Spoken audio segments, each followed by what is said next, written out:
Now it's time for the last word with Lawrence O'Donnell. Good evening, Lawrence. Good evening, Rachel. Good thing you had a bunch of lawyers around for the release of the Cohen tape number one. There's going to be many more. We're going to play it in its entirety for people to decide what it is they're hearing here. But let me begin by telling you who's not going to be on our show tonight. Rudy Giuliani declined to come on and explain what his client, Donald Trump, is actually saying on that audio that we're going to play in a moment. But Michael Avenatti is here, and he has a novel take on what's going on with these tapes. Adam Schiff was here already to talk about what Rudy Giuliani's been saying about the president possibly cooperating or not with the Mueller investigation. We'll get his take on what his read of this tape is, as both the former prosecutor and a member of Congress. But Rachel, I think this is the night that the president has been preparing his followers for. Just today saying, don't believe what you see, don't believe what you read. He knew this was coming because Rudy Giuliani had been working all day on the response to the public release of this because CNN told them that they had the tape and it was coming. And it remains an open question as to why we learned about the existence of the tape. When we first got word that this tape existed, to my sort of practiced eye watching these guys, it feels to me like this was leaked from the Trump side to sort of get out ahead of this story and put their own spin on it before the tape inevitably came out. Now that the tape is out, certainly the interpretation of what actually happens on that tape is one thing. As you say, this is tape number one. We're told by the authorities dealing with Michael Cohen's, the documents that were seized from him under search warrant, that there may be as many as a dozen of these tapes. Michael Avenatti, your guest tonight, has been very, very prescient about the fact that there were tapes and that there would be more than one of them. He's turned out to be right all along. So I'm really looking forward to what he says about this tonight. We are going right to the tape, Rachel. All right. Thank you. Thanks, Lawrence.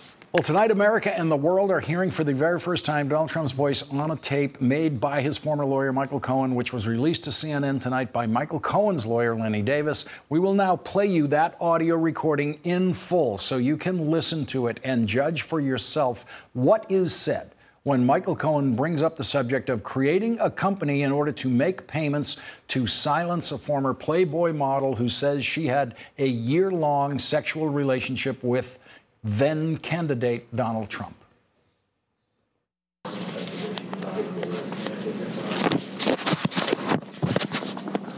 Let me know what's happening, okay?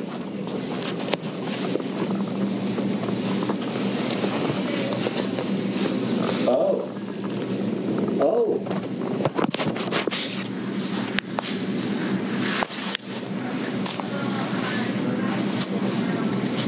Maybe because of this, it would be better if you didn't go. You know, maybe because of this, for that one. You know, I think what we should do is get rid of this because it's so false what they're saying. It's such bullshit.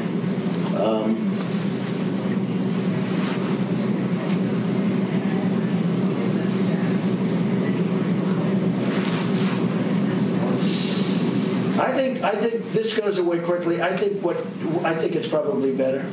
Do the Charleston thing, just this time.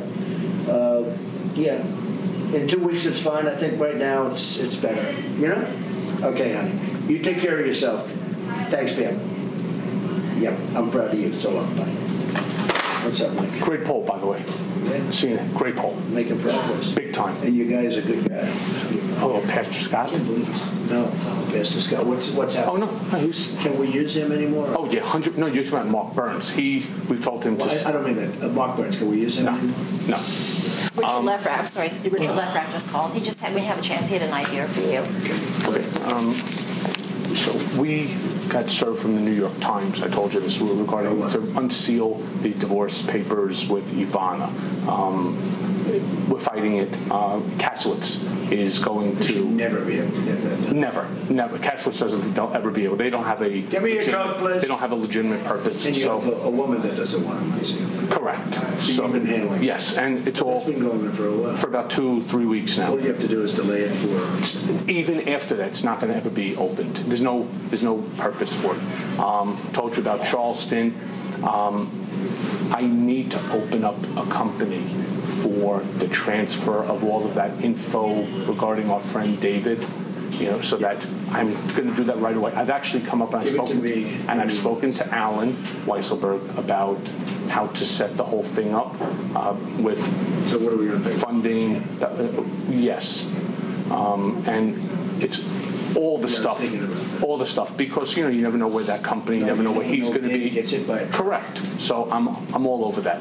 And I spoke to Alan about it when it comes time for the financing, which will be. Listen, what financing? We'll have to pay you. So I'll pay the cash. No.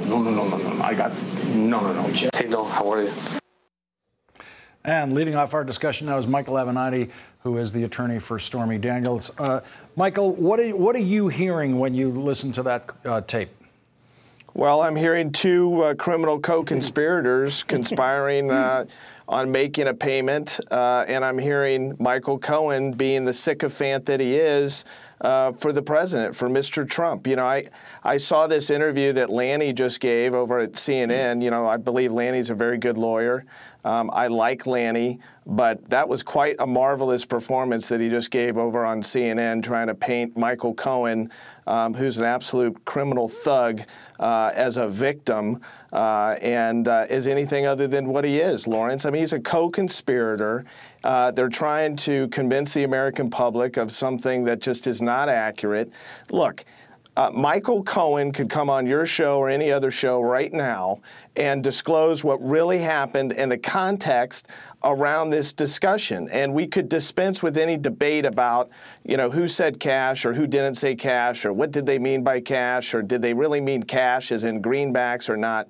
And they're not doing that. And that should be telling to people on what's going on here. Michael, when you say criminal co-conspirators, what is the crime that you're hearing?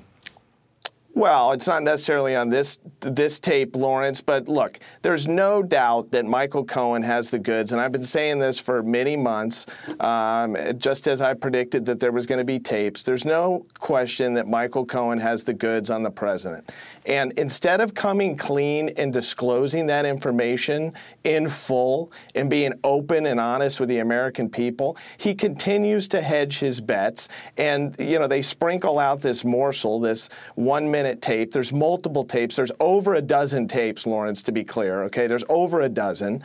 They could come clean and disclose what they know, and they're not doing that. Lanny Davis is trying to curry favor with the American people while at the same time holding out hope that somehow Donald Trump is going to appear in the middle of this very dark forest and lead Michael Cohen to salvation. I think there's something on this tape that clarifies something about why it's public. There's been some discussion prior to us hearing this tape that Donald Trump strangely did not claim attorney-client privilege, just waived attorney-client privilege for this kind of recording. But there is no attorney-client privilege if third parties are in the room. And Donald Trump asks for a Coca-Cola at a certain point. Someone could have walked in the room and served him that. That breaks the attorney-client privilege. And it sounds, we hear another voice in the room at the beginning of the Michael Cohen conversation with Donald Trump. And so this conversation might never have been protected by the privilege. Well, I actually think that it probably was protected by the privilege, even if there was another member of the staff or someone else that would have entered the room. That would not vitiate the privilege. I think that there was a question as to whether there was ever an attorney-client privilege surrounding this conversation, because I don't think Michael Cohen is engaged in providing legal services to Mr. Trump under the circumstances. I think this is a stretch at best. I think that the White House knew, Rudy Giuliani knew, that eventually this tape was going to come out, and so they decided not to press forward on the privilege. But I find this very curious, this interview that Lanny Davis gave again, Lawrence, and I'm going to go back to this. My BS detector is off the chart right now as to what's going on here. Michael Cohen could have issued a written statement even if he didn't want to go on television about what happened here. Where are the rest of the tapes? Where's the rest of the evidence? You don't get to claim love of country and being a patriot unless you do the right thing, and he's not doing the right thing. What do you think that Lanny Davis, acting tonight as Michael Cohen's lawyer and releasing this audio, what do you think Lanny Davis is trying to accomplish? I think he's trying to push the reset button relating to his client's reputation among the American people. I think he's trying to paint his client as a victim and as a guy that's adverse to President Trump and who really was just along for the ride and wasn't at the center of this. And I mean, Lawrence, that's laughable. I mean, did you hear the comments from Michael Cohen telling the president what a great poll he had? And if you look at all the comments that Michael Cohen made about Donald Trump after this telephone call in 2016. Look at all the comments that Michael Cohen made through his other lawyers at the very beginning of our case, where he was a staunch defender of the president month after month, week after week. I mean, the only reason Michael Cohen has supposedly found religion, if you will, at this point is because he realizes that he's about to be indicted for some very serious offenses, and he's trying to push the reset button. We're going to add a couple of Trump experts to this discussion here in New York. Tim O'Brien, executive editor of Bloomberg Opinion, the author of Trump Nation, The Art of Being the Donald. He's an MSNBC contributor. Kurt Anderson's also with us. He's the host of the Public's radio program Studio 360. He's author of the book Fantasyland, How America Went Haywire. And Jennifer Rubin is with us in Washington. And Jennifer, we're going to try to get you in here. Jennifer's a conservative opinion writer for the Washington Post and MSNBC contributor. In fact, Jennifer, let's begin with you. You're listening to this tape. What are you hearing? What do you think voters are hearing? First of all, I'm hearing two people who have a way of discussing these things that is not unique, that is not a first-time occurrence, that is not a surprise. Does anyone think this is the only time, other than the Stormy Daniels situation, in which this kind of arrangement went on? This is matter of fact. This is how we deal with it. Oh, we have this one. We have another company we have to set up. We're going to have to put the money in. This sounds to me, from a vantage point of someone just hearing the tape, as two people who have a routine, who have a pattern, a way of dealing with these things. The other thing that I'm hearing is that to the extent to which this is yet another attempt to clear someone out of the way, to make a payment so as not to interfere with his campaign, it is a illegal campaign contribution. If it came from the National Enquirer company, it's a corporate contribution, which is illegal.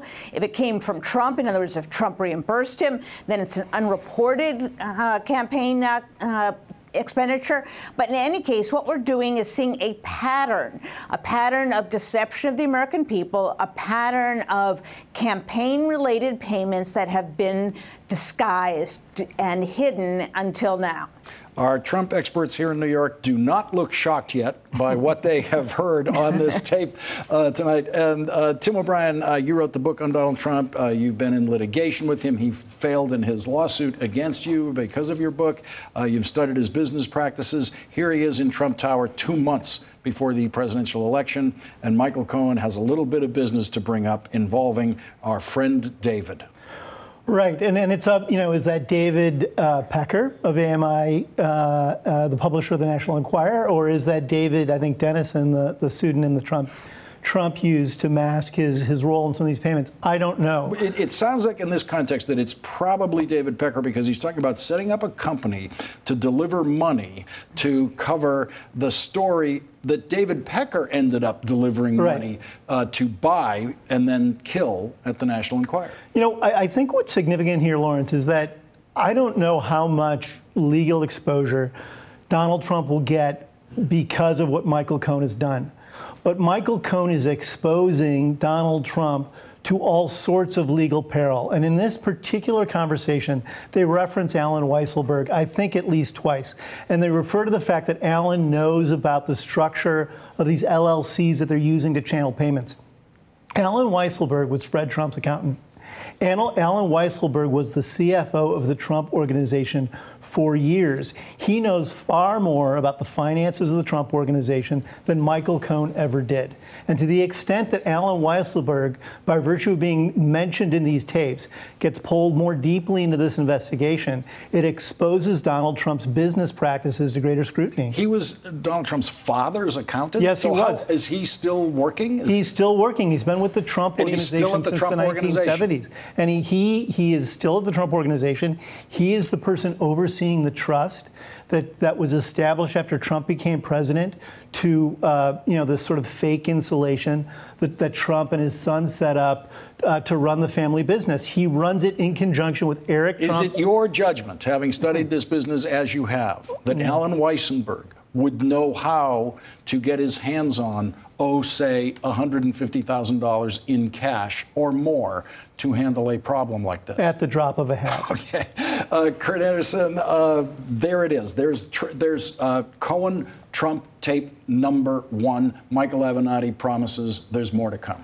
And, of course, other than providing you with entertainment value night after night as they release the tapes, I still don't understand, despite what Michael Avenatti said earlier, what the game from Lanny Davis's point of view in releasing it is, except perhaps signaling to somebody, signaling to Weisselberg, to Trump, what they have, and obviously there are 11 or 12 or more tapes to come. But I think it's interesting to look at both what Rudy Giuliani said in the last couple of days about the exchange where Trump says cash, and Michael Cohen says no. Giuliani is, look, what that really is Donald Trump saying, no, not cash. It should be recorded properly as a check. It should be a check, which I didn't hear in that tape. Maybe Giuliani has a different tape in mind.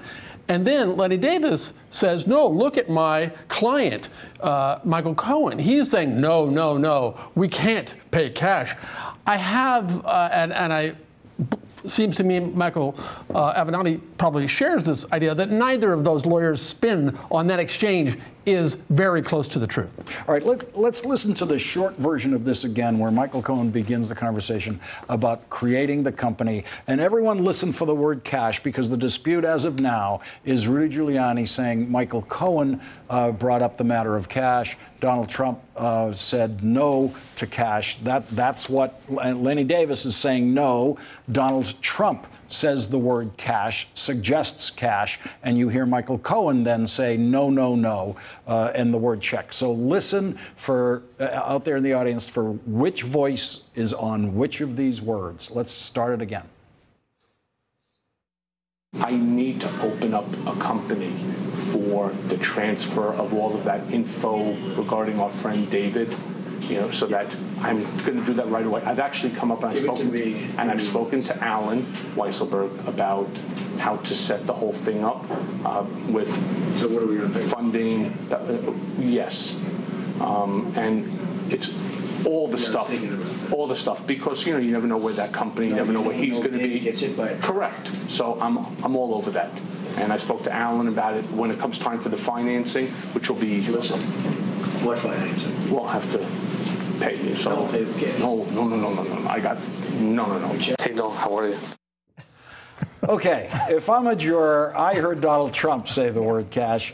Michael Avenatti, that is the dispute tonight, and that word is the reason Lanny Davis gave for releasing this tape tonight. When the tape was first mentioned, there was a dispute. Rudy Giuliani saying it will help Donald Trump when this tape comes out. Lanny Davis saying, no, it won't help Donald Trump when this tape comes out. And so Lanny Davis publicly tonight has said he wanted the tape to be out there so we could all hear Donald Trump suggest paying in cash. Lawrence, I agree. There's no question that Donald Trump is the individual on the tape who mentions the word cash. I don't even think that should be in dispute, frankly, because I don't think that anyone can arguably state that it's anyone other than Donald Trump. But I want to make something really clear. Let's review what Lanny Davis's role in all of this is. Lanny Davis was not brought in to defend Michael Cohen in connection with the potential criminal charges. That's Mr. Perillo's job. Lanny Davis was not brought in to defend Michael Cohen in connection with the litigation that we have pending against Michael Cohen. That's Brent Blakely's job out in Los Angeles. Lanny Davis was brought in for no purpose other than to effectively put a spin on the facts and the evidence and to be Michael Cohen's mouthpiece, if you you will, and I have a lot of respect for Lanny, but that's what he is in this context, on television and otherwise. Lanny Davis was brought in. People are asking, well, why would they release the tape, and what is the strategy? It's clear as day to me. The strategy is for Lanny to try to reset the narrative around Michael Cohen. And one of the ways to do that is to be the provider of information, to provide this tape to CNN tonight, get it out there, and put a spin on it. And that's exactly what he's trying to do. But, Michael, just quickly, how does that help Michael Cohen with the real problem that he has, which is with the FBI, which is with federal prosecutors in Manhattan? Federal prosecutors in Manhattan don't care a word of what Lanny Davis has to say. Well, they don't care about what Lanny Davis may have to say, but what they might care ultimately, Lawrence, is what the public perception is around Michael Cohen. And if Lanny Davis was able to create a situation where all of a sudden Michael Cohen looks like a patriot or a hero, that may have an impact. And it may have an impact on Michael Cohen's family. It may have an impact on a lot of things in Michael Cohen's life. But I don't want the American people to be fooled by this, because that's exactly what this is, an attempt to snow the American public about what's going on here. Michael Cohen is a co-conspirator. He still hasn't done the right thing. There's umpteen other tapes. There's umpteen other evidence. And Lawrence, look, I just want to go back to something I said earlier. Michael Cohen could have issued a written statement of 2 paragraphs that described in detail what happened here, okay? He could have issued that. You would have put it up on the screen and read it. CNN would have done the same thing. He didn't do that, and the reason is because these guys want to continue to hedge their bets. Michael Avenatti, thank you very much for joining us tonight with your unique perspective on this. Really appreciate it. Thank you. And we're joined now in our discussion by Democratic Congressman Adam Schiff of California. He is the ranking member of the House Intelligence Committee. And Congressman Schiff, you're here to talk about other things. We will get to some of those, but I need to get your reaction tonight to what you've just heard the President of the United States, as a candidate for president 2 months before the election, in a conversation with his personal lawyer about creating a company to make payments to silence a woman who claims she had a 1-year relationship with Donald Trump. Well, Lawrence, what leaps out at me as a former prosecutor are a few things that seem apparent. The first is quite obvious. The president had knowledge that they were going to be making these payments. So Giuliani's earlier claim was patently false, that the president didn't know about this at the time. Clearly, he has knowledge. He's not surprised at all when this topic is brought up. Second, it's brought up in the context of things they need to make go away until the election. So they talk about the divorce proceedings, and the president says, well, we only need to make that go away for 4 weeks. And Cohen says, well, don't worry, it'll go away for longer than that. And that's the context in which this is brought up. So it's an effort to basically prevent voters from getting this information. And that's important as to the issue of, was this a campaign expenditure? And then finally, I would say on the issue of an expenditure for the campaign, the whole purpose of setting up this company to make this payment is to conceal the payment. So to me, whether it's cash or check is less material than the fact they're using this organizational structure to hide the payment. If they were planning on reporting it as a campaign expenditure, there'd be no need to set up that company. So to me, as a prosecutor, former prosecutor, I'd say you have evidence of knowledge, you have evidence of an intent to violate the campaign laws, you have evidence that this was about concealing information for a campaign purpose. So that's how I think that the prosecutors would look at this.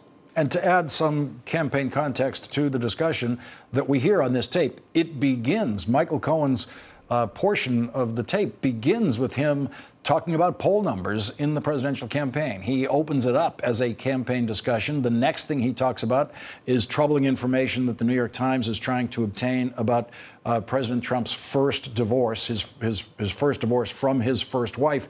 President said, and they talk about how we only have to get by the next 2 months with this. That same timing issue was present in the discussion about the president's first divorce. And so there seems to be a very clear campaign focus in this conversation. I think that is abundantly clear. And I also think, in terms of who brings up cash, this is Giuliani trying to get out ahead of this very damaging tape. by characterizing it or trying to create a doubt in the public mind. Whereas if people just heard that tape without his preview, there wouldn't be any question that it's Donald Trump who at least appears on this tape to be suggesting that they make the payment in cash. What does this do to complicate the president's position in considering an interview with Robert Mueller? Well, I don't think this really has that much bearing on that question. I think that the president's legal team has already concluded there's no way they're going to put him in front of someone where if he lies, he could be held criminally liable. They just can't have any confidence that he could get through a whole interview without making false statements, particularly on the subject of Russia or obstruction of justice. So we see this moving playing field with Giuliani saying, well, first we'd need this to put him before you for an interview, then we'd need that. The most latest preposterous proposal is, we'll let you ask about collusion, but not about obstruction. We'll let you ask him questions that he can only answer no collusion, no collusion, no collusion. But beyond that, that's the length and breadth of what we're willing to submit. The bottom line is, if Mueller wants to interview him, he needs to issue a subpoena. That's the only way that's going to happen.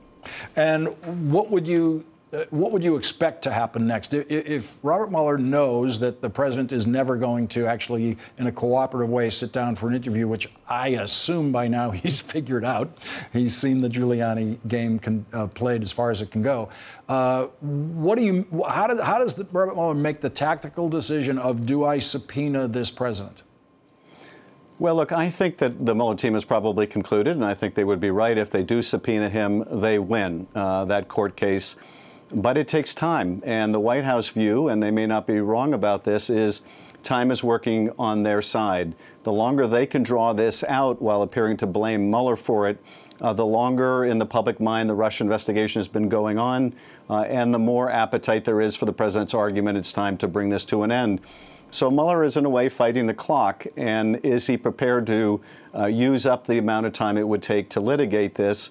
How much value does he think he would get from that presidential interview? I assume that's what he's debating. There is a finite number of witnesses on the obstruction issue.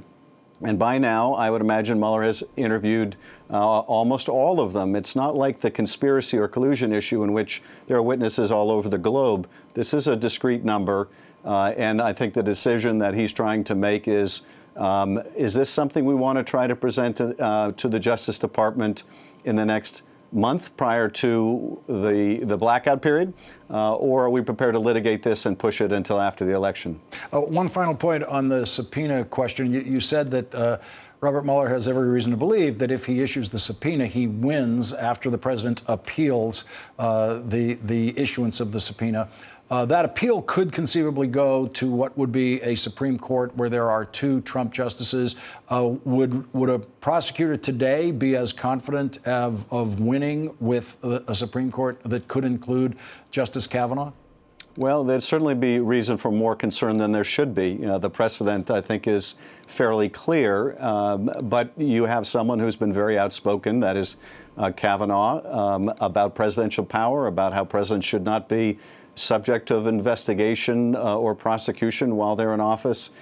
Someone who's talked about overturning the very precedents that we're talking about. So, it certainly seems very realistic to imagine that this is why Donald Trump picked this judge.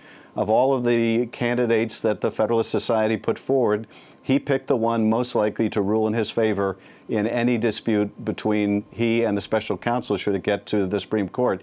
But I still think he wins. That is, special counsel wins if this goes to litigation because the precedent is simply too clear.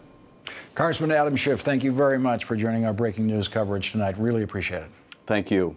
And our panel is still with us: Tim O'Brien, Kurt Anderson, Jennifer Rubin. And I want to reset the table here on the Cohen-Trump tape by replaying the key portion of this conversation between Michael Cohen, acting as Donald Trump's personal lawyer in Trump Tower, in Donald Trump's office in Trump Tower, 2 months before the presidential election.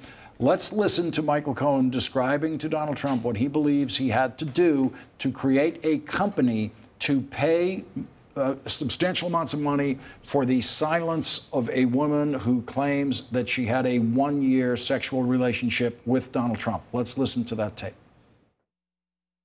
I need to open up a company for the transfer of all of that info regarding our friend David, so that I'm going to do that right away. I've actually come up and I've spoken to Alan Weisselberg about how to set the whole thing up with So what are we going to pay? Funding. Yes. And it's all the stuff, because you never know where that company, you never know where he's going to be. Gets it by Correct. So I'm all over that, and I spoke to Alan about it when it comes time for the financing, which will be. Listen, what financing? We'll have to pay you. So I'll pay the kid. No. I got no. Hey, Bill, how are you? And Tim O'Brien, you've told us that Alan Weisselberg is the longtime accountant, was Donald Trump's father's accountant, knows where all of the money is in the Trump organization. So Michael Cohen saying, I've spoken to Alan about setting this up and the financing. Right. That is where the money comes from. So someone needs to talk to Alan about what Alan knows and when he knew it and what the money was being used for. I highly doubt that anyone in the Trump organization really wanted to create a record of this payment. Anytime it has come out from Rudy that he has said Donald Trump wanted to write a check so this could be recorded, but they're using an LLC to mask the whole thing and false identities to make sure no one can actually see who the parties are that are involved. I have a hard time believing that they actually wanted to create a record of this. Secondly, I don't know in all of this how much a campaign finance violation really has to worry Donald Trump. A campaign finance violation is not going to bring down his presidency. But in an investigation that goes into the core of his financial dealings and looks at possible financial quid pro quos with people in his company that did work with people who had connections to Russia does raise the issue of high crimes and misdemeanors. And Jennifer Rubin, when you get Alan Weisselberg under oath and you begin to ask him these questions, as the prosecutors here in Manhattan probably plan to do, there's a whole range of possibilities that could come up. Absolutely. How many of these payments were there? Where did Donald Trump get the money from? Was he reimbursed by anybody, as we were just discussing, who has a connection to Russia? And the fact that Donald Trump wanted to use cash, and I think it's very clear from listening to it, he's in the background, he says cash, and then very strongly you hear Michael Cohen say no by check. Donald Trump's offer or desire to pay by cash raises a host of other issues. Have they been complying with bank requirements, which generally when you're withdrawing or depositing sums in excess of $10,000, those have to be reported. So are we talking about banking violations? Are we talking about wire fraud? Are we talking about criminal conspiracy to break campaign finance laws? There's a whole lot there. We're going to have to squeeze in a quick break here. When we come back, we will play the tape again. The audience can judge what they're hearing again. We have much more coming up. Stay with us, please. Michael Cohen's lawyer, Lanny Davis, released a recording tonight of that Michael Cohen made when he was working as Donald Trump's personal attorney, of a conversation with Michael Cohen and Donald Trump in Trump Tower. We have played it this hour. We will play it again. Michael Cohen explains to Donald Trump 2 months before the presidential election that they need to set up a company that will pay money to silence a woman who claims that she had a one-year sexual relationship with Donald Trump. We are joined in our coverage of this now by phone by Emily Jane Fox, senior reporter for Vanity Fair. And Emily, you have very good contacts with Michael Cohen. You've been able to speak to him from time to time. What is your reading of what's going on here tonight on the Cohen side of this story? Why did Lanny Davis, Michael Cohen's lawyer, decide to make this audio public tonight? I think that there are a couple of reasons we saw this happen tonight. The first reason is that since Friday, people in Cohen world have been telling me that the narrative that Rudy Giuliani put out was incorrect, that he was able to spin what was on the tape in his recollection, and that stuck until today. And I think that falsehood deeply bothered people in Cohen's orbit. And I also think you have the fact that the president waived privilege on these.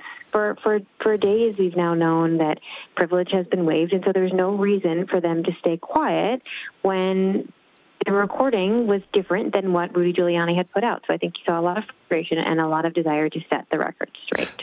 This is a peculiar case in which Michael Cohen has a TV lawyer played by Lanny Davis, and then he has a courtroom lawyer who is a real litigator, former federal prosecutor here in Manhattan. We never hear a word from the lawyer who's actually representing Michael Cohen in court. How does their division of labor work, and is there a conflict between these two lawyers?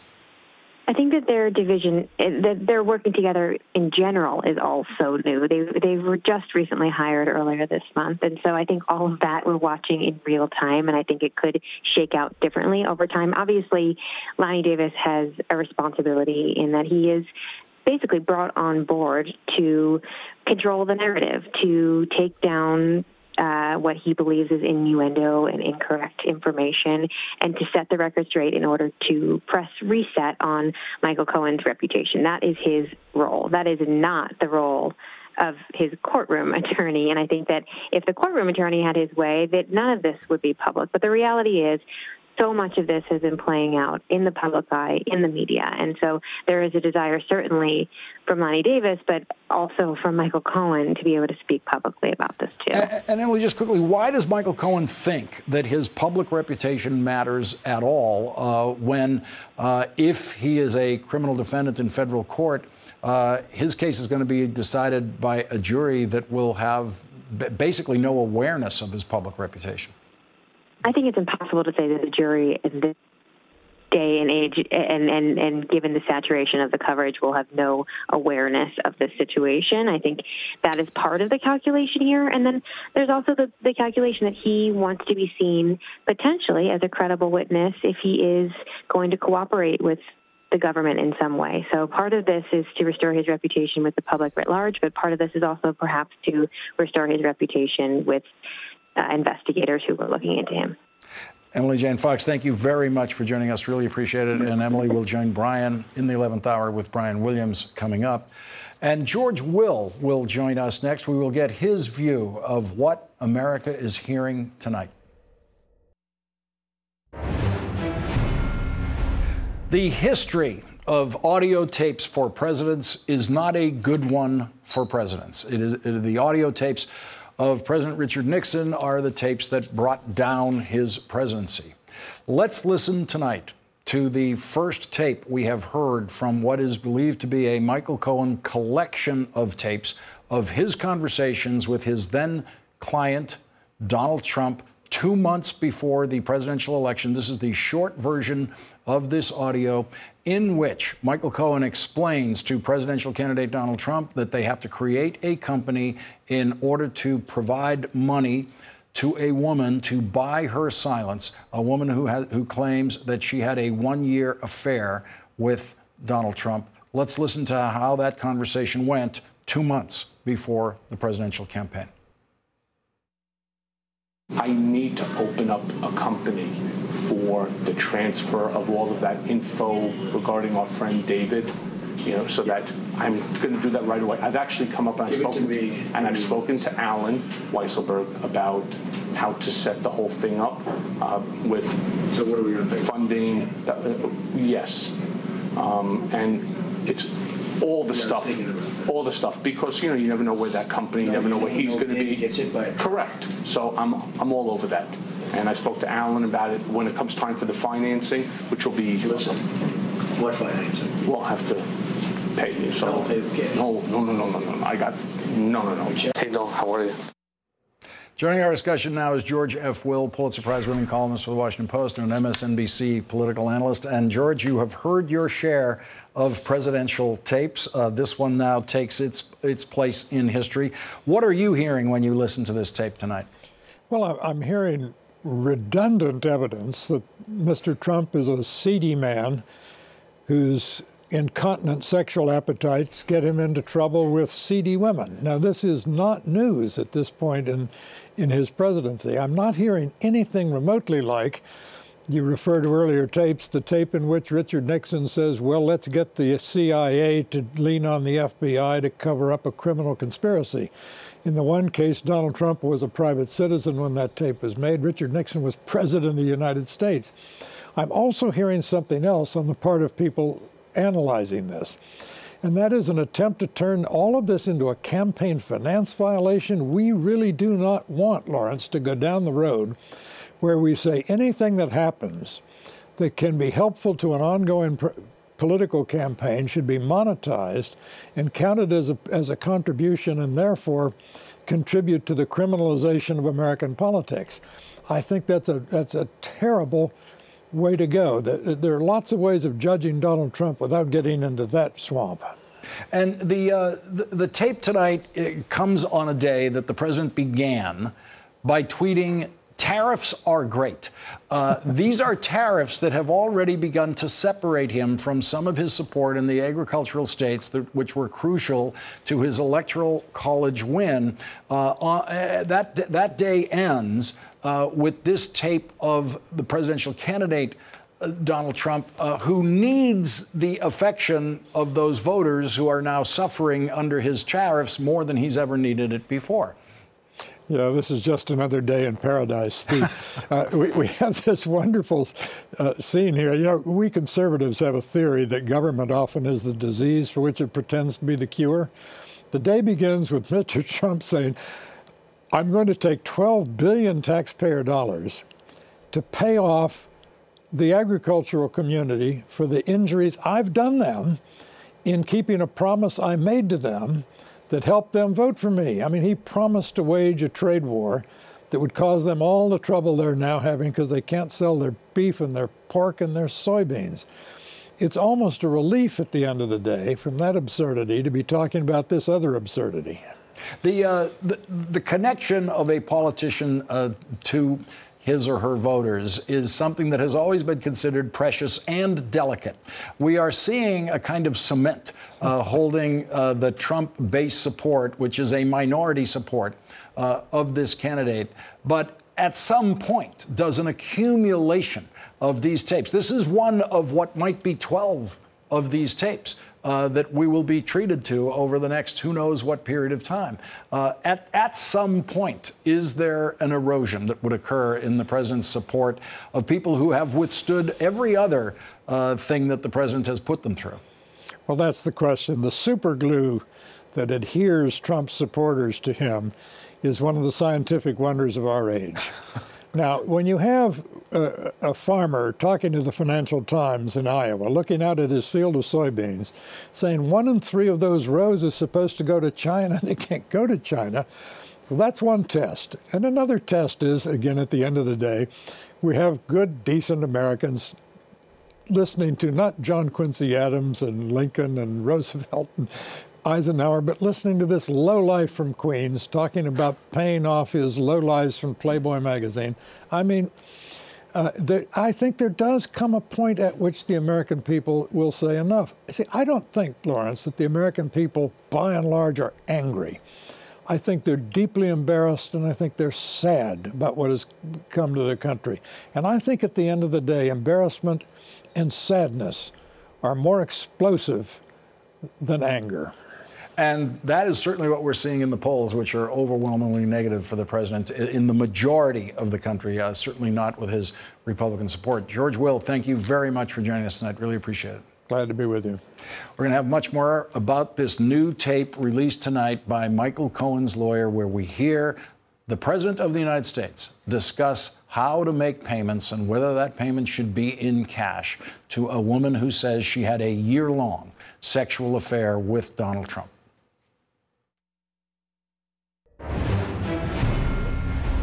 And we have a new statement from a Trump Organization lawyer at this hour to one of the central disputes, or possibly the only dispute, between Michael Cohen and Donald Trump in the tape released tonight by Lanny Davis, Michael Cohen's lawyer, in which we hear Michael Cohen and then candidate for President Donald Trump discussing how to set up a company in order to pay money, sums of money, to a woman who claimed that she had a year-long affair with Donald Trump. We hear the word cash on that tape, which we have played now several times during this hour.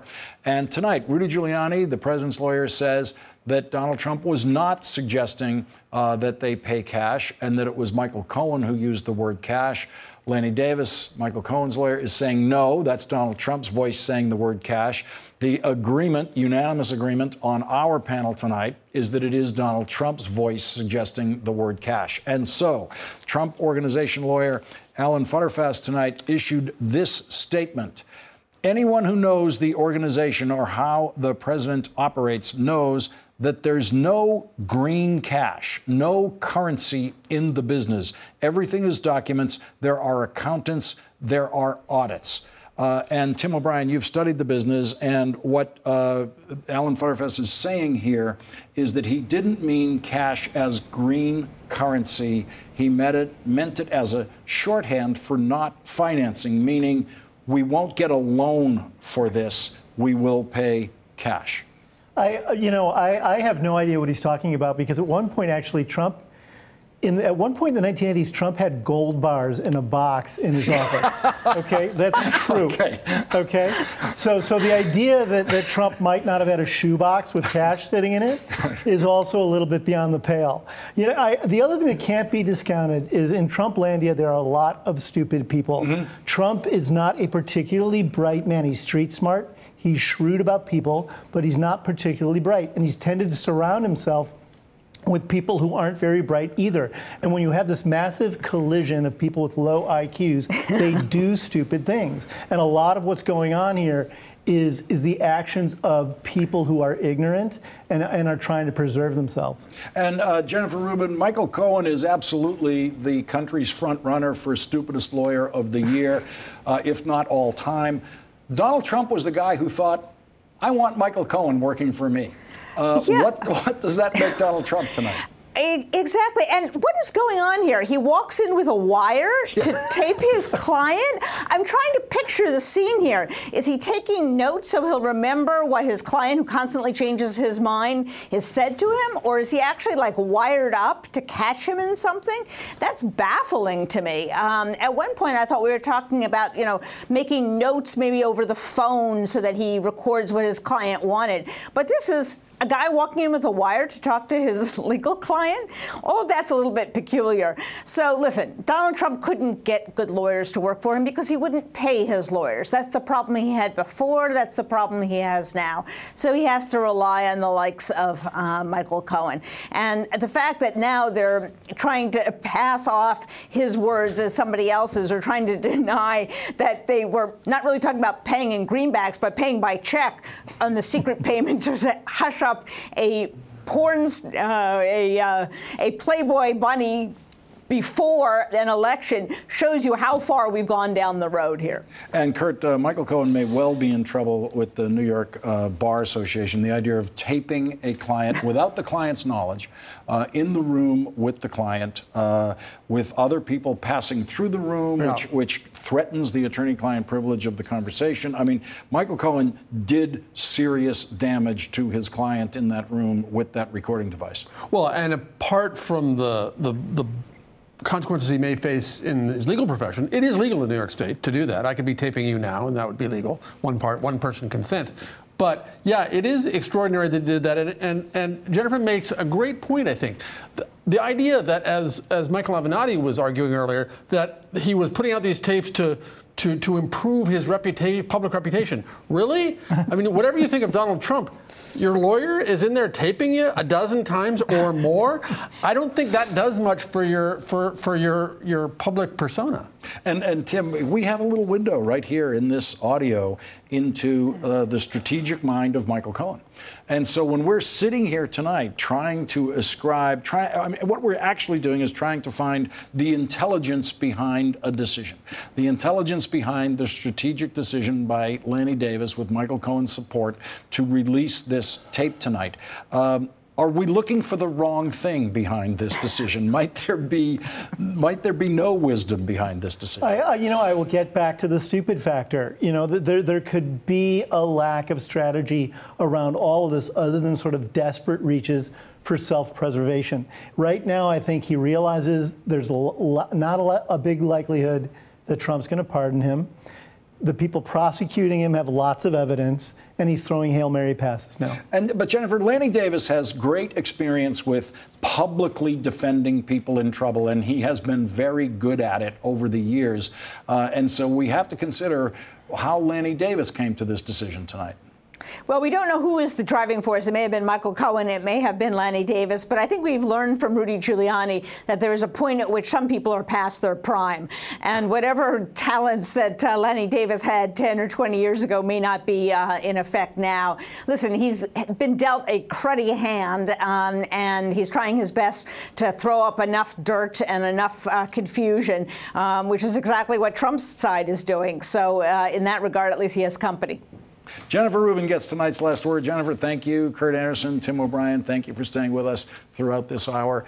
Hey, it's Chris Hayes from MSNBC. You know, every day I come to the office and we make a television show. And every day I think to myself, there's so much more I want to talk about. And so this is our podcast. It's called Why Is This Happening? And the whole idea behind it is to get to the root of the things that we see play out every day. They're driven by big ideas. Each week, I sit down with a person uniquely suited to explain why this is happening. New episodes of Why Is This Happening? Every Tuesday. Listen for free wherever you get your podcasts.